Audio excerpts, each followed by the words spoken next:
Au nom du Père, du Fils et du Saint-Esprit. Amen.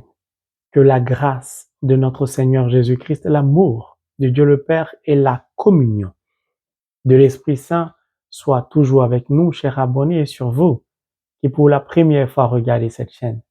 Si vous y êtes, ce n'est pas un hasard. Dans la parole de Dieu, il n'y a point de hasard.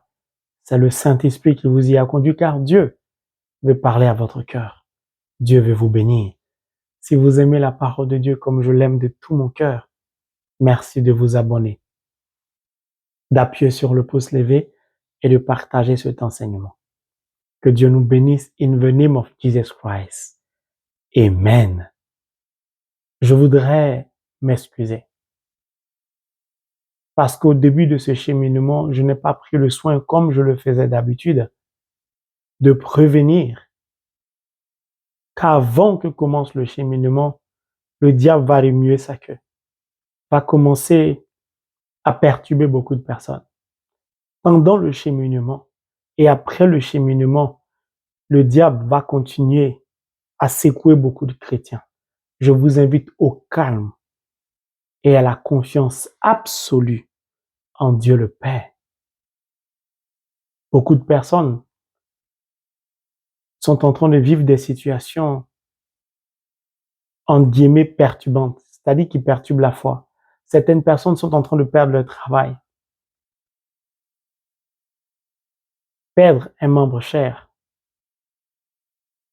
Les disputes éclatent dans les foyers. Il y a beaucoup de souffrances. Les mauvaises nouvelles s'accumulent. Je vous invite au calme et à la confiance absolue en Dieu. Le diable veut simplement vous faire douter de Dieu. Si vous doutez de Dieu, vous plongez automatiquement dans les ténèbres et vous n'allez pas guérir et vous ne serez pas délivré et votre condition ne va plus changer. Elle va s'empirer.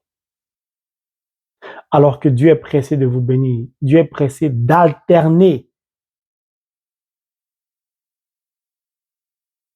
les nuages obscurs en faveur des cieux lumineux. Dieu est pressé de changer votre condition de vie. Je vous invite à continuer, à demeurer en silence et dans la prière, à persévérer.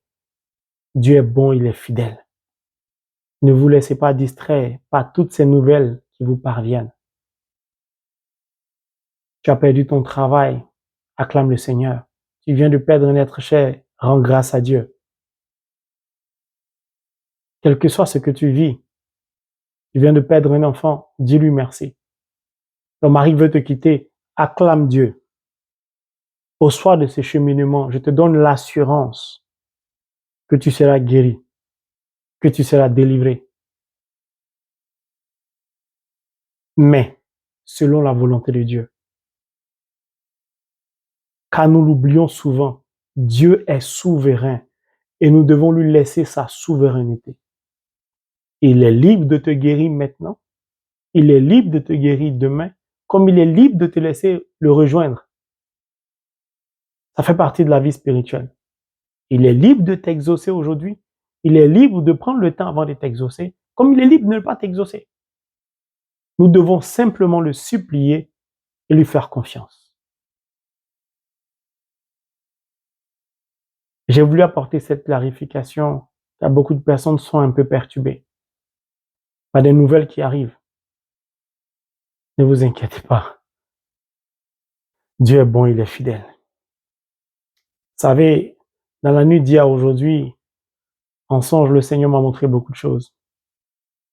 Beaucoup de personnes pour qui nous devons prier. Dans les foyers, comment on appelle ça, des foyers d'asile, des camps d'asile, des camps de réfugiés, des foyers de réfugiés. Il y a beaucoup de drames que le Seigneur m'a montré qui se produisent. Il y a beaucoup de choses qui se produisent dans la vie de beaucoup de personnes. Des nations ont besoin de délivrance. Tout ça, le Seigneur m'a révélé ça tout au long de la nuit. C'est pour ça que je suis calme et serein. Parce que je sais que l'Éternel des armées est pressé d'agir. Et il est pressé de nous délivrer, de nous bénir, de nous guérir. Et il a besoin de reposer sur des personnes de foi, des personnes qui ont une confiance absolue en lui, qui ne vacillent pas. Comme celui qui a dit au Seigneur, permets-moi d'aller enterrer mon père. Avec le Seigneur, on ne regarde plus en arrière. On regarde vers l'avenir. Alors mes frères et mes sœurs, ayons confiance. Aucune nouvelle ne doit nous ébranler. Nous devons garder notre foi mieux.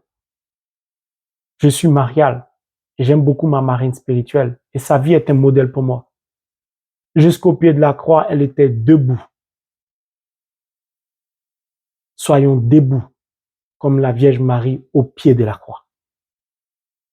Alors nous allons prendre le livre de Colossiens pour ce dernier enseignement de ce cheminement au travers duquel le Seigneur accomplit beaucoup de merveilles. Vous ne pouvez pas voir. Vraiment, je lui dis merci déjà. Beaucoup de personnes sont en train de tomber. Ceux qui étaient à l'origine de votre souffrance, de votre malédiction, sont en train de tomber. Vous allez apprendre des nouvelles des décès de certaines personnes. Toutes ces personnes qui étaient dressées contre vous vont commencer à tomber. Les uns après les autres. Vous allez entendre que des gens sont malades subitement. Ils ont une maladie, ça surprend. C'est le Seigneur qui fait ça. Il est en train de vous défendre, il est en train d'arracher votre bénédiction dans la main de ceux-là. Soyez sereins. Beaucoup de choses vont se passer. Il y aura des bouleversements au travail, bouleversements dans le sacrement du mariage. Il y aura beaucoup de bouleversements dans les familles, dans des loges, dans des sectes, des relations dans lesquelles les sectes, des rituels, tout ça, le Seigneur a détruit tout ça. C'est déjà fait. J'en ai été témoin parce qu'il m'a accordé la grâce de m'élever spirituellement. Regardez, vous entendez des nouvelles. Des gens qui vont vous quitter, vous n'avez rien fait. Non, toi, ton affaire est compliquée, je n'en peux plus. Non, tu es bizarre. Ils vont partir, ils savent pourquoi. Ils ont vu le feu, ils ont vu la puissance de feu qui a été déployée parce que vous avez été fidèle à ce cheminement. Prenons le livre de Colossiens, chapitre 2, verset 12 au verset 15 qui dit, je cite, « En effet, quand vous avez été baptisés, vous avez été mis au tombeau avec le Christ et vous êtes ressuscités aussi avec lui parce que vous avez cru en la puissance de Dieu qui l'a ressuscité d'entre les morts. Autrefois, vous étiez comme morts à cause de vos fautes. Vous étiez des incirconcis, des païens. Mais maintenant, Dieu vous a fait revivre avec le Christ. Il nous a pardonné toutes nos fautes. Il a annulé le document qui nous accusait et qui nous était contraire par ses dispositions légales. Il a supprimé ce document, il l'a cloué sur la croix. C'est ainsi que Dieu a désarmé les autorités et les pouvoirs spirituels. Il les a donnés publiquement en spectacle, en les emmenant comme prisonniers dans le cortège triomphal de la croix, c'est-à-dire de son Fils, Jésus-Christ, l'Emmanuel.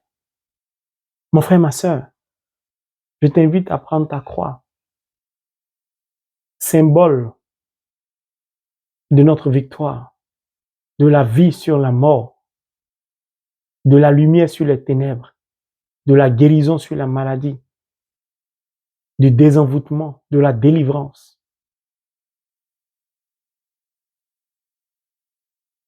Aujourd'hui, nous allons comprendre l'importance et la puissance de la croix glorieuse. Je ne serai pas long parce que Dieu m'a accordé, comme je vous l'ai dit précédemment, la grâce de contempler tout ce qu'il est en train d'accomplir tout au long de ce cheminement. C'était puissant. c'était glorieux, c'était merveilleux.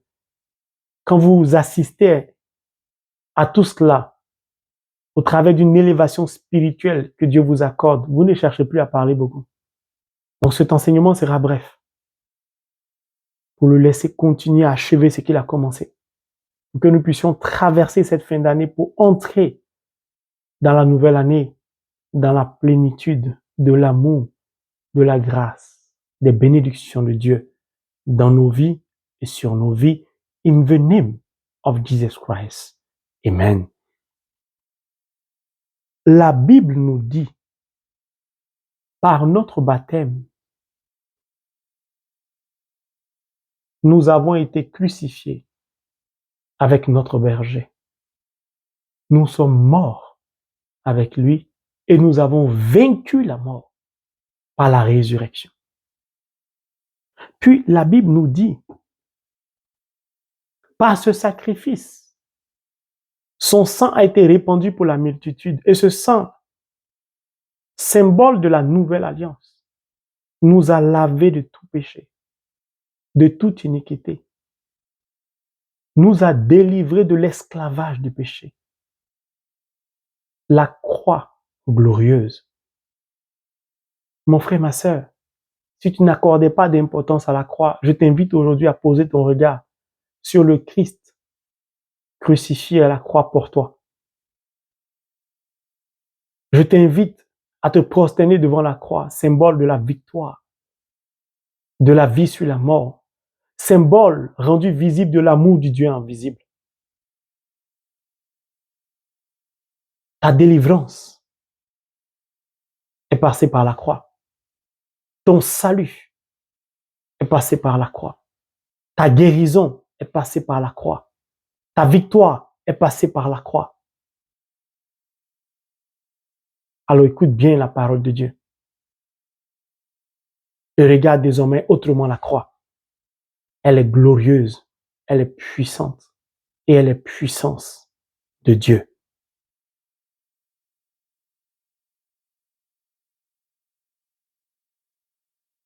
Dieu nous a lavés de nos péchés par le sang de l'agneau immolé. Il nous a rétablis dans notre sainteté sous son regard et dans son amour. Je reviendrai sur ces versets une prochaine fois parce qu'il est tellement riche. Mais je ne serai pas long aujourd'hui. Il a annulé et supprimé le document accusateur.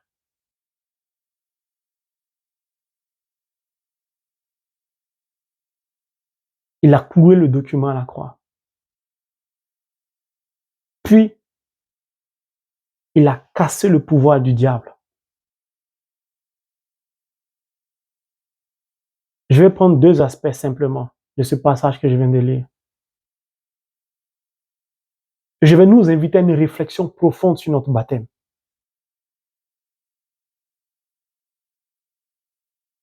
Je vais nous inviter à faire attention à ce que le monde nous présente. La semaine prochaine, je donnerai mon avis sur la déclaration du pape.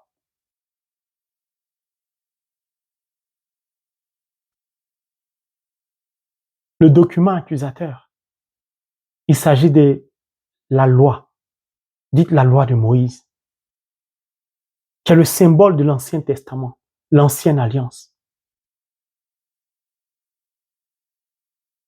Cette loi donnait l'impression qu'on était béni par le mérite. Il y avait tellement de dispositions qu'on était obligé d'être condamné parce que personne ne pouvait respecter cela scrupuleusement. Et d'ailleurs, cela a contribué à égarer Saint Paul.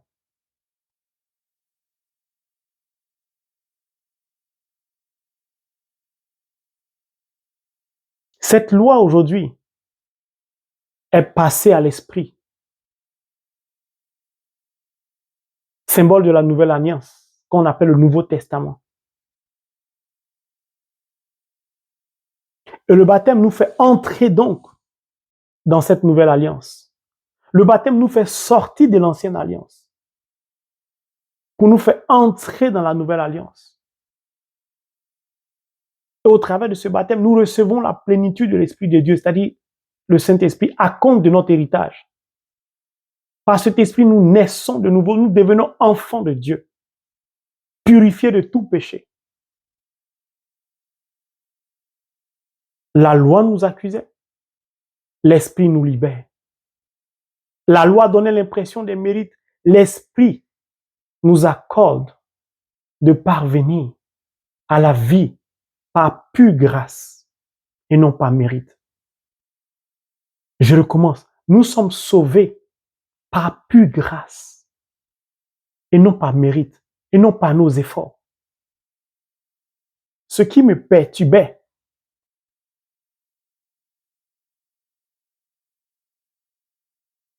comment par mon baptême, je suis crucifié avec le Christ? Comment par mon baptême, je suis mort avec lui? Comment par mon baptême, je suis sorti du tombeau avec lui? Je suis parvenu à la résurrection avec lui.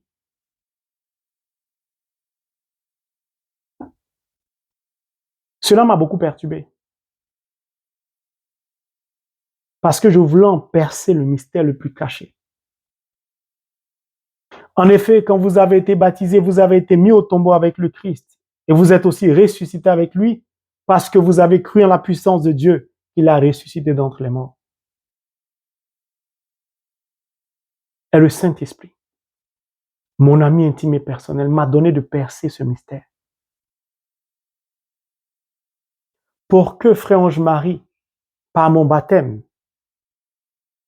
je parvienne à être crucifié comme le Christ, être mis au tombeau et à ressusciter, c'est simple. Il faut simplement que le Christ et moi, nous soyons unis pour faire un. C'est tout. Je ne peux être uni au Christ sans Holy Bible, sans the Word of God. Je ne peux être uni au Christ sans le sang de l'agneau immolé, sans le Verbe incarné. Je ne peux être uni au Christ sans le Saint-Esprit. Qu'est-ce que cela signifie? Le niveau de consécration de ma vie, la conformité de ma vie à la parole de Dieu, mon attachement indéfectible à l'Eucharistie, ma présence assidue à la célébration eucharistique me donne d'entrer dans ce mystère spirituel profond dans lequel je deviens un avec le Christ. Celui qui mange ma chair et boit mon sang demeure en moi et moi en lui. Par l'Eucharistie, je deviens un avec le Christ. De ce fait, crucifié, je l'ai été avec lui. Enseveli, je l'ai été, mais ressuscité, je le suis. Lorsque je décide de lire la parole nuit et jour, de m'attacher à la parole de Dieu nuit et jour, et de faire de la parole de Dieu mon oxygène, je permets ainsi à la parole de Dieu de devenir le sang qui circule dans mes artères. Le Christ et moi, nous faisons un. Quel est l'avantage de faire un avec le Christ? C'est de parvenir à la résurrection. En quoi est-ce que nous sommes victorieux? Parce qu'à la croix, j'ai crucifié avec lui ma maladie. À la croix, j'ai crucifié avec lui tout ce qui m'empêchait de prospérer, tout ce qui m'empêchait d'entrer dans ma bénédiction. J'ai crucifié toutes formes et sortes de malédictions sous lesquelles je ployais. J'ai crucifié les pratiques mystiques ancestrales de ma famille. Il les a dépouillées dans le cortège triomphal de la croix. Lorsqu'il était flagellé, Lorsqu'il a été couronné d'épines, je l'ai été avec lui de par mon baptême. Tous ces sorciers, toute cette malédiction, la misère, la pauvreté, la maladie, sous laquelle je ployais, était comme une couronne d'épines qui était enfoncée sur ma tête. Était comme ma chair qui s'arrachait comme la chair du Christ. La maladie pensait avoir raison de moi. La malédiction pensait avoir raison de moi. Toutes sortes de misères pensaient avoir raison de moi. Et toutes ces choses, dans le cortège triomphal de la croix, m'ont élevé du sol en me crucifiant avec le Christ. Élevé du sol, ils ont contribué à mon élévation spirituelle. En voulant me faire du mal, ils m'ont sauvé comme le Christ a été sauvé par le Père. Mon frère, ma sœur, Galates chapitre 3, le verset 13. Laisse-moi te lire cela.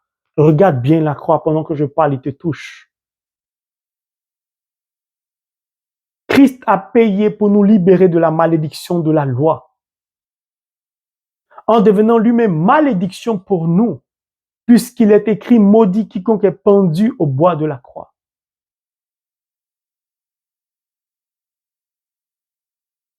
Mon frère, ma sœur, il s'est fait malédiction pour que toi tu guérisses, pour que toi tu sois délivré, pour que tu puisses enfanter, pour qu'aucune maladie ne puisse t'atteindre,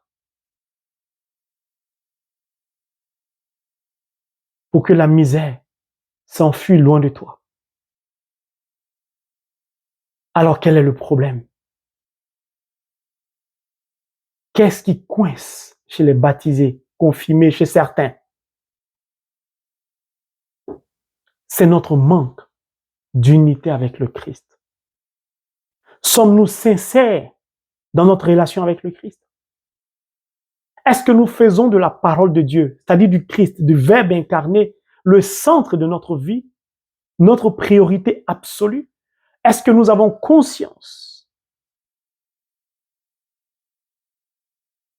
du chemin que nous avons parcouru avec le Christ pour parvenir à la croix?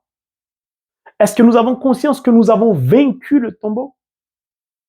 Est-ce que nous avons confiance que nous sommes ressuscités d'entre les morts? Que toute malédiction est restée sur la croix? Ou nous continuons à croire à l'idolâtrie de notre famille encore? Ou nous continuons à croire à ce que parfois nous voyons dans les songes ou en songe? Ou nous continuons à douter de la bonté de Dieu? Mon frère, ma sœur, je t'invite aujourd'hui à réfléchir sur ton baptême. Je t'invite à prendre conscience que le diable ne peut rien contre toi parce qu'il a été dépouillé par Dieu. Le diable pensait, de par son autorité, son pouvoir, au travers des rois, des Sanhédrins, conduire Jésus-Christ à la mort. Il pensait le conduire sous terre. Ils ont été choqués, étonnés d'apprendre sa résurrection. Ils se sont aperçus de leur faiblesse. Le diable s'est aperçu que face à la croix, il a été affaibli. Il a été désarmé, dépouillé. Il a jeté son dévolu sur la Vierge Marie, oubliant que la Vierge et le Christ sont indissociables. En voulant l'incliner, il a maintenu debout la Vierge Marie.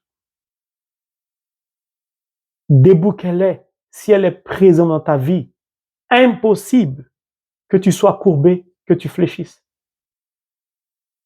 Tu ne peux avoir aucune intimité avec le Christ sans intimité avec la Vierge Marie. Ton union, ton unité, ta symbiose avec le Christ témoigne de la hauteur de ton élévation, c'est-à-dire de ta résurrection. Le diable a voulu conduire le Christ sous terre. Il l'a d'abord élevé en le crucifiant au bois. Puis il est descendu, pensant que c'était fini, et Dieu en a fait sortir et il est monté.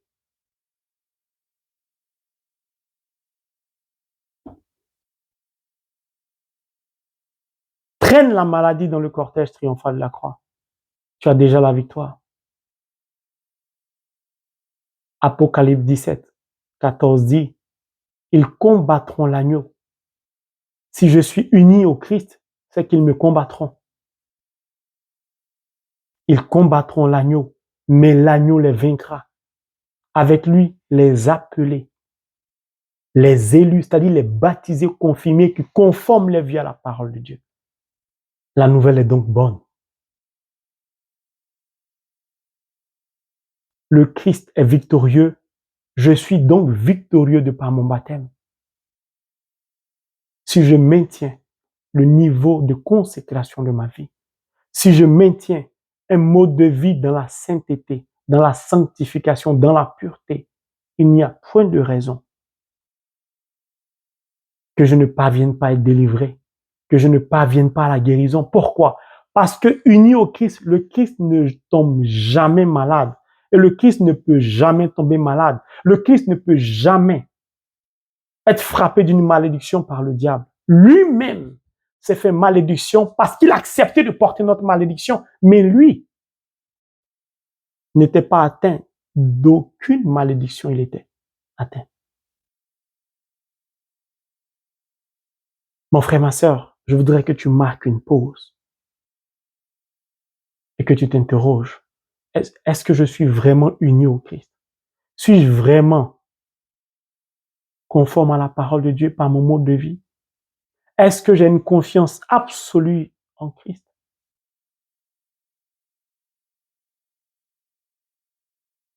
Si oui, pourquoi je doute? Pourquoi si le Christ me dit que je vais guérir, pourquoi je doute? Parce que je compte le nombre de jours, je compte le nombre de semaines, je compte le nombre de mois. Pourquoi je n'y crois plus? Parce que le Christ, Dieu m'a dit, l'Esprit Saint m'a dit que cela n'allait pas m'arriver. Et cela m'est arrivé. Le Christ est souverain. Dieu est souverain. Il n'y a pas de croix sans la mort. Il n'y a pas de résurrection sans la croix. Pour parvenir à la résurrection, il faut accepter de mourir. Il faut accepter de tout abandonner à la croix, de tout abandonner en Christ. Est-ce que tu acceptes de tout abandonner au Christ? Ou face à une difficulté, tu multiplies le nombre de serviteurs de Dieu chez qui tu parles? Tu voudrais que tout le monde entier prie pour toi? Dès que tu entends parler d'un serviteur de Dieu, tu accours pour qu'il prie pour toi? Tu voudrais que tous les serviteurs de Dieu passent chez toi? Ou quand tu as un problème, tu te promènes partout pour raconter? Ou tu gardes le silence, comme la Vierge Marie, et tu abandonnes tout entre les mains de Dieu? C'est ce chemin que je t'invite à emprunter. À faire silence. La croix ne fait pas de bruit. Je la lève, je la dépose, elle ne fait pas de bruit parce qu'elle est puissante. La puissance de Dieu ne fait pas de bruit. Certains humains aiment beaucoup s'agiter, pensant qu'en rencontrant plusieurs fois plusieurs personnes, ça va vous apporter un soulagement. Non. Tu as un problème, fixe ton regard sur lui à la croix. J'en ai fait l'expérience et j'en ai vu le résultat. Alors mon frère, ma sœur, je t'invite à saisir ta croix, à lui laisser achever pour toi ce qu'il a commencé. Fais-lui confiance. Souviens-toi de ton carnet de baptême. Souviens-toi de la croix glorieuse, le symbole de ta victoire. N'aie pas peur. Il est fidèle. Je dis, tiens-la simplement. Tiens-la simplement et tu verras ce qu'il va accomplir pour toi. Merci Seigneur pour toutes ces personnes que tu visites. Tous ces foyers d'asile, ces camps d'asile. Je te confie toutes ces personnes qui ont immigré dans tous ces coins du monde, qui souffrent, qui sont blessés, qui sont offensés. Toutes ces personnes qui souffrent d'une quelconque difficulté dans le foyer, toutes ces personnes qui sont frappées d'une maladie quelconque, toutes ces personnes qui n'arrivent pas à s'en sortir, toutes ces personnes qui crient à toi parce que plongées dans la misère. Mon frère, ma sœur, en silence, il vient te toucher. En silence, il vient te visiter. En silence, il vient te guérir. Ne lui parle pas de cancer, ce n'est rien pour lui. Ne lui parle pas de prostate, ce n'est rien. Ne lui parle pas de l'estomac, ne lui parle pas de cirrhose de foie. Ne lui parle pas de l'idolâtrie de ta famille, ce n'est rien pour lui. La Bible dit, il les a traînés dans le cortège triomphal de la croix. Seigneur, je m'incline devant ta sainte face pour te confier toutes ces âmes qui souffrent en détresse. Je te prie de réconforter toutes ces personnes qui viennent de perdre leur travail, qui suivent ce cheminement. Je te présente toutes ces nouvelles qui me parviennent de décès, de difficultés dans le foyer. Oui, c'est une réalité, mais cette réalité ne doit pas vous ébranler. Nous sommes sauvés par pure grâce. Arrêtons de douter de Dieu. Ouvrons-lui notre cœur sincèrement. Attachons-nous à la parole de Dieu. Fixons notre regard sur la croix et laissons le Saint-Esprit nous éclairer, nous conduire. Laissons l'Emmanuel, laissons la parole nous transformer, je vous en supplie. Dieu veut agir, Dieu veut faire beaucoup de choses.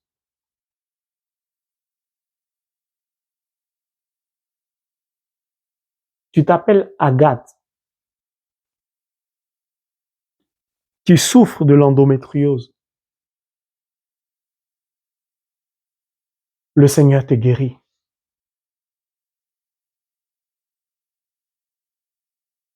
Merci Seigneur pour toutes ces personnes que tu guéris.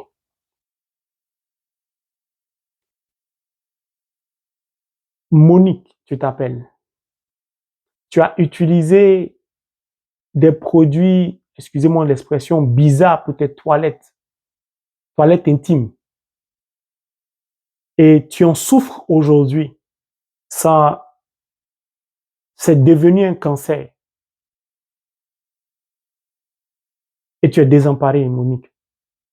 Le Seigneur te demande de lui ouvrir ton cœur. Puis, d'aller au tabernacle pendant 3 jours. Et il va te guérir de ce cancer que tu as au niveau de ta partie ou tes parties intimes. Et arrête d'utiliser des produits bizarres. Merci Seigneur. Merci. Jean-Pierre, ton prénom, le Seigneur te guérit de ton infertilité. Mathias, le Seigneur te dit que ta guérison se trouve dans la confession. Mathias, je t'en supplie, va te confesser. Après ta confession, le Seigneur te guérira. Le Seigneur visite toutes ces personnes qui, pendant la période de Covid, ont perdu un membre de leur famille ou des membres qui n'ont pas pu les accompagner. Le Seigneur vous visite, le Seigneur vous réconforte et le Seigneur nous invite à prier pour eux aussi. Merci Saint-Esprit. Merci Seigneur de les toucher, toutes ces personnes qui, durant le Covid, n'ont pas pu accompagner leurs parents décédés, les personnes qui ont été marquées, qui sont touchées au plus profond d'eux. Que le Seigneur vous témoigne de sa compassion, de son amour. Mon frère, ma sœur, le Seigneur est en train de toucher beaucoup de personnes et je voudrais le laisser faire. Seigneur, merci pour toutes ces personnes que tu touches, pour toutes ces personnes que tu visites. Ne vous inquiétez pas, c'est déjà accompli. Ils vont tomber les uns après les autres. Ne vous inquiétez pas. Que les nouvelles qui parviennent ne vous ébranlent pas. Le Seigneur va vous fortifier. Le Seigneur va vous envoyer en mission. Ce cheminement est nécessaire parce que Dieu est en train d'accomplir beaucoup de choses. Et je voudrais le laisser accomplir tout cela. Merci Seigneur pour tous tes bienfaits. Mon frère, ma sœur, ouvre ton cœur. Il veut te guérir. Il veut te délivrer. Arrête de faire du travail. Arrête de faire de l'enfantement. Arrête de faire de la richesse, de la cupidité, de l'argent un Dieu. Arrête de faire de tout cela une obsession. Dieu te demande une seule chose. Ouvre-lui ton cœur. Ouvre-lui ton cœur. Il répète, ouvrez-moi vos cœurs. Ouvrez-moi vos cœurs. Pourquoi le cœur de l'homme est devenu si dur? Et vous verrez bientôt, des nations seront délivrées. Vous verrez bientôt, beaucoup de choses vont changer dans votre vie. Si vous avez été fidèle à ce cheminement, bientôt vous allez en témoigner. Mon frère, ma sœur, c'est cet enseignement que j'ai voulu partager avec vous. Le Seigneur nous invite à nous unir au Christ et accepter que par nos baptêmes, nous avons vaincu la mort au travers de la crucifixion du Christ, de la croix, et nous sommes parvenus à la résurrection. Que l'Esprit Saint nous donne de marcher conformément à la parole de Dieu, afin que nous puissions escompter des grâces de la résurrection, et que le doute s'éloigne de nous, et que si nous recevons une parole du Christ en nous disant tu es guéri, que nous ayons confiance jusqu'au bout. Au nom du Père, du Fils et du Saint-Esprit. Amen. Je vous souhaite un très et bon Noël. Joyeux Noël à vous.